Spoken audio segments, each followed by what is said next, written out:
In a further attempt to impose his will on independent federal institutions, President Donald Trump dismissed two Democratic members of the Federal Trade Commission on Tuesday. Commissioners Rebecca Kelly Slaughter and Alvaro Bedoya declared they will file a lawsuit to stop Trump's decree because they were wrongfully fired. Although it was unclear if they would continue to have access to the FTC's offices and logistical resources like email, they still see themselves as being a member of the agency. Bedoya and Slaughter's removal might make room on the five-member FTC for new commissioners who support Trump's ideas and agenda. In a statement, FTC Chair Ferguson, a Republican appointed by Trump to the position upon his inauguration in January, expressed his confidence in Trump's constitutional authority to remove commissioners. Congress established the FTC as a regulator to enforce antitrust laws and consumer protection measures. Usually, 2 representatives from the opposition party and 3 members from the president's party make up its seats. The Senate confirms the president's appointments of commissioners. To avoid having several openings at once, their 7-year tenure are spaced out. The commissioners who were fired cited earlier Supreme Court decisions that aimed to strengthen the body's independence and stipulated that commissioners could only be dismissed for good reason. "I was illegally fired by the president," Bedoya, who was confirmed in May 2022 after being named by President Joe Biden in 2021, said on the social platform X. "This is corruption, plain and simple." Late Tuesday night, the White House responded by stating that other Supreme Court decisions have upheld the president's unrestricted authority to dismiss executive officers he appointed. Slaughter was initially appointed to the FTC during Trump's first term in 2018 and served as acting chair in 2021. Biden renominated her for a second term in February 2023. In her statement, Slaughter emphasized that the law protects the independence of the commission because the law serves the American public, not corporate power. She noted removing opposition may not change what the Trump majority can do, but it does change whether they will have the accountability when they do it. In 1935, the Supreme Court ruled that the president could not dismiss leaders of independent agencies without just cause, to prevent these agencies from being overly politicized. Although this restriction was weakened in 2020, it has largely remained intact.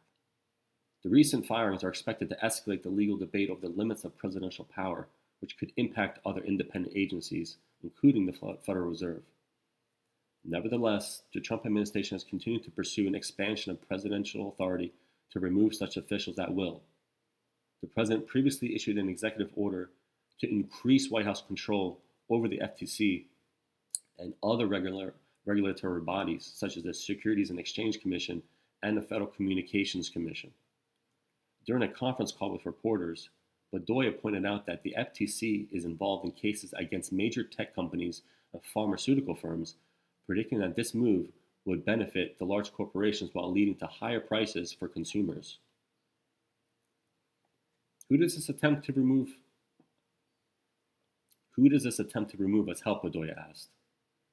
"Who it helps is the billionaires," she said, "and I think it opens the door for corruption and for a law enforcement apparatus controlled not by law, but by money."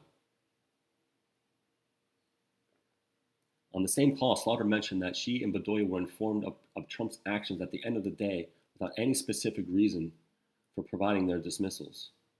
"We are not going to go," Slaughter asserted, "and we are certainly not going to go quietly," she added. "Markets should be worried," she said. "This is a sign that the guardrails are coming off the protections for freedom and fairness in our economy.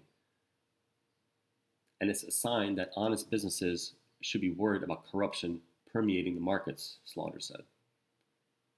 The issue of Trump exerting more influence is particularly sensitive for the Federal Reserve, which has historically aimed to maintain its independence. Economists and financial markets generally favor an independent Fed, fearing that a politicized version would hesitate to take unpopular measures to combat inflation, such as raising interest rates. Trump has indicated that he will allow Federal Chair Jerome Powell to complete his term, which ends in May 2026, but he previously threatened to dismiss Powell in 2018 when Powell raised interest rates, a decision that can slow economic growth. The firings of Bedoya and Slaughter come as the Trump administration removes several years' worth of online business guidance blogs published by the FTC under the Biden administration. According to historical snapshots from the Internet Archive, more than 350 blog posts from the agency's website were taken down as of Tuesday. The deleted blog posts covered a wide range of information from steps the FTC was taking to prevent harms of AI-enabled voice cloning to an explanation of its lawsuit against Amazon Prime. Blog posts published between 2010 and 2017 under Obama are still up on the agency's website. Nidhi Hegde, executive director of the American Economic Liberties Project, an advocacy group that opposes monopolistic practices, said Bedoya and Slaughter's firings are illegal and void.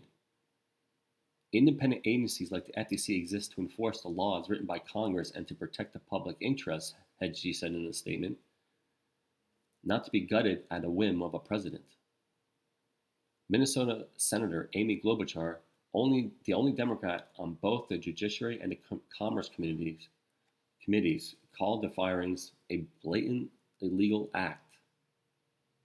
It is another unconstitutional power grab. I'm glad you are suing, Klobuchar said on the conference call with Bedoya and Slaughter.